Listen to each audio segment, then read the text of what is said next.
Sa kwentong ito, matutunghayan natin ang isang nakakatakot na paglalakbay pabalik sa probinsya ng Samar, kung saan ang isang apo ay haharap sa mga lihim na bumabalot sa kanilang pamilya. Sa gitna ng dilim at mga anino, may mga iyak ng sanggol na tila nagdadala ng sumpa at trahedya sa kanilang angkan. Ano nga ba ang koneksyon ng lumang music box sa attic at ng misteryosong sanggol na halimaw sa kanilang nakaraan? Samahan niyo ako sa Creepy Pinoy Stories habang binabalikan natin ang mga alaala na puno ng takot at mga tanong na walang kasagutan. Noong nakaraang taon, umuwi ako sa probinsya namin sa Samar. Namatay kasi si Lolo. Sa aming magkakapatid, ako na lang ang natitirang nakakapagsalita ng waray. Kaya ako ang inutusan ni Mama na umuwi at asikasuhin ang mga dokumento ni Lolo. Malaki yung bahay ni Lolo. Tahimik pero may kakaibang vibe na para bang may mga matang nakatingin sa iyo sa dilim. Parang haunted house na nga kasi sobrang dilim at ang daming sulok na hindi naaabot ng araw. Yung tipong kahit saan ka lumingon, parang may anino sa gilid ng mata mo. Noon kasi kapag nagbabakasyon kami sa kanila, natutulog kami sa isang kwarto lang. Ngayon ko lang natikman na mag-isa sa bahay na yon. Nakakatakot pala. Naalala ko tuloy yung mga sinasabi ni Lolo noon na mag-ingat kami sa paglalaro sa labas, lalo na kapag gumagabi na. Hindi ko na maalala yung mga dahilan niya noon. Basta ang alam ko, takot na takot kaming mga apo niya na lumabas kapag madilim na. Sa unang gabi ko sa bahay ni Lolo, may narinig akong umiiyak na sanggol. Nanggagaling yung iyak sa itaas. Hindi ko alam kung saan mismo pero alam kong nasa itaas. Hindi ako nakatulog ng gabing yun. Nakatitig lang ako sa kisame habang nanginginig sa takot. Hindi ko alam kung saan nanggagaling yung iyak ng sanggol. Pero naalala ko yung mga babala ni Lolo noon. May mga bagay na pala siyang tinatago sa amin. Kinabukasan, hindi ko na narinig yung iyak ng sanggol. Pero parang buhay na naman yung matagal nang nakatagong takot sa puso ko. Sabi ko sa sarili ko, hindi ako pwedeng matakot. Ako na lang ang natitirang apo ni Lolo na nakakapagsalita ng waray. Kailangan kong patunayan na kaya kong mag-isa sa bahay nila.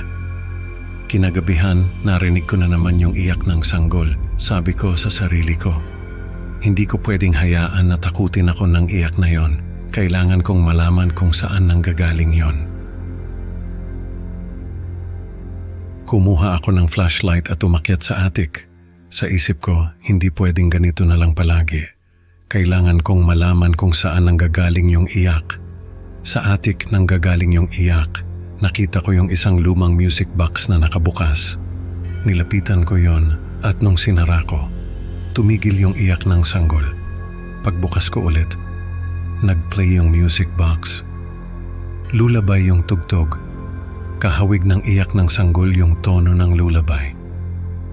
Hindi ko alam kung paano nangyari yon. Pero nakahinga ako ng maluwag. Nung sumunod na araw, pinablessing ko yung bahay. Tawag ako ng albularyo.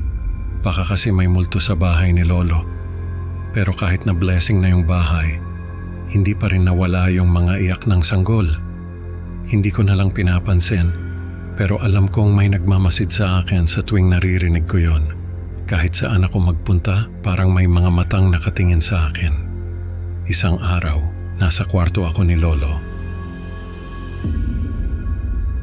Naghalungkat ako ng mga gamit niya. Nakita ko yung isang lumang drawing. Hindi ko alam kung sino yung nagdrawing noon, pero nakasulat sa ilalim yung pangalan ng kapatid ni Mama. Si Tio Diego. Bata pa si Tio nung mamatay. Sabi nila, nalunod daw si Tio sa ilog. Pero sa drawing niya, may isang halimaw na sanggol na may hungkag na mga mata. Ang nakasulat sa ilalim, ang sanggol na halimaw. Parang may sinasabi ito tungkol sa sumpa ng pamilya namin, na ang halimaw na sanggol ang magdadala ng kamatayan sa mga sanggol sa pamilya. Nanginginig ako nung makita yon. Hindi ko alam kung ano ang ibig sabihin ng drawing ni Tio, pero naisip ko na baka may kinalaman yun sa iyak ng sanggol na naririnig ko. Isang gabi, hindi ako makatulog. Ang Ang dami kong iniisip. Naisip ko na baka may tinatago si Lolo sa bahay niya. May mga bagay na hindi niya sinasabi sa amin. Pumunta ako sa kwarto ni Lolo. Naghalungkat ako ng mga gamit niya. Nung bigla kong maisipan na kalikutin yung sahig, may nakita akong parang butas sa sahig. Nilagyan ko ng kutsilyo at hinatak ko. May natanggal na tabla. May nakatago palang maliit na silid sa ilalim ng sahig. Pinasok ko yung ulo ko at nakita ko yung mga lumang dokumento na nakatago doon. Ayon sa mga dokumento, may sumpa raw ang pamilya namin. Lahat ng sanggol na isisilang sa pamilya namin ay mamamatay. Ang sumpa daw ay nagsimula pa sa ninuno namin na nakapatay ng isang sanggol. At mula noon, isa-isa nang nawawala ang mga sanggol sa pamilya. Kaya pala laging may trahedya sa pamilya namin. Ako raw ang susunod na target ng halimaw na sanggol. Dahil ako ang pinakabatang apo ni Lolo, hindi ako makapaniwala. Pero naisip ko yung kwento ni Mama na may mga anak pa raw sana sila ni Papa pero palaging namamatay. Hindi pala dahil sa sakit kundi dahil sa sumpa. Yung kapatid pala ni Mama na si Tio Diego ay biktima rin ng sumpa. Kaya siguro nagawa niyang i-drawing yung halimaw na sanggol. Ilang araw pa ang lumipas. Hindi ako makatulog. Paulit-ulit na pumapasok sa isip ko yung mga dokumento na nakita ko. Naririnig ko pa rin yung iyak ng sanggol. Pero mas lumalakas na yon. Hindi ko na lang pinapansin. Pero alam ko na may nagmamasid sa akin. Nakikita ko yung mga aninong dumadaan sa gilid ng mga mata ko. Sa tuwing titingin ako, wala naman akong nakikita. Isang gabi, may malakas na bagyo. Hindi ako makatulog. Ang ingay ng ulan at hangin. Tapos naririnig ko pa yung iyak ng sanggol. Naglalakad ako sa sala. Hindi ko na alam kung ilang oras na akong naglalakad. Basta ang alam ko, hindi ko na naririnig yung ulan at hangin.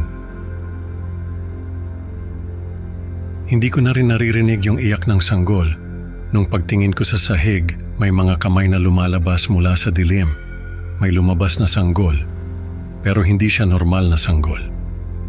Kulubot yung balat niya, parang matagal ng patay. Yung mga mata niya ay hungkag, parang walang kaluluwa. Tapos yung bibig niya ay punong-puno ng mga matutulis na ngipin na parang handa kang lapahin. Tumakbo ako palabas ng bahay, pero naalala ko yung mga dokumento na nakita ko. Sabi doon, isa sa mga paraan para mapatay ang halimaw na sanggol ay ang pagpatay sa kanya sa loob ng bahay. Kaya bumalik ako sa loob. Nakita ko yung halimaw na sanggol na naglalakad papunta sa akin. Tumakbo ako sa kusina, kumuha ako ng kutsilyo. Nung pagharap ko, nasa harapan ko na yung halimaw na sanggol. Kinagat niya yung binti ko. Sinaksak ko siya sa ulo. Pero hindi siya bumitaw. Sinaksak ko ulit siya. Pero hindi pa rin siya bumitaw. Nung sinaksak ko siya sa leeg, saka lang siya bumitaw. Sinaksak ko pa siya ng sinaksak hanggang sa hindi na siya gumagalaw. Nung tumayo ako, biglang umuga yung buong bahay. Nawala na ako ng malay. Pagkagising ko, wala na yung halimaw na sanggol. Wala na rin yung sahig. Wasak yung buong bahay. Ang hinala ko dahil sa bagyo. Pero nung lumabas ako, nakita kong wala namang ibang bahay ang nasira.